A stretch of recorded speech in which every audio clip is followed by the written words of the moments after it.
From smashed windshields to badly damaged siding.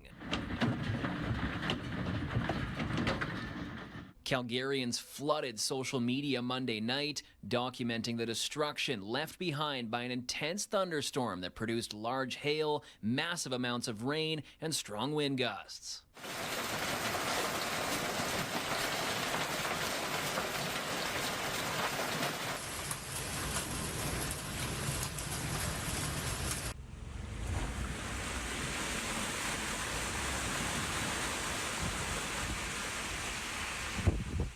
Mother Nature's force so strong, it damaged part of the terminal at YYC Calgary International Airport. Water came pouring through the building's roof, leaving passengers stranded.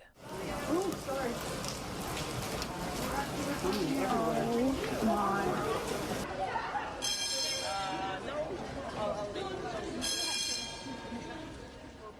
Inside Crossiron Mills Mall, just north of the city, fire alarms were triggered by the storm.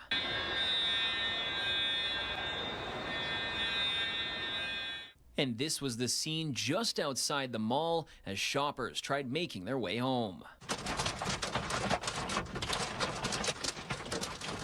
Some drivers tried to avoid the storm, stopping their vehicles underneath overpasses, blocking roads as water began to pool. I'm in the underpass. I don't know. There's cars in every direction. I don't know what's happening.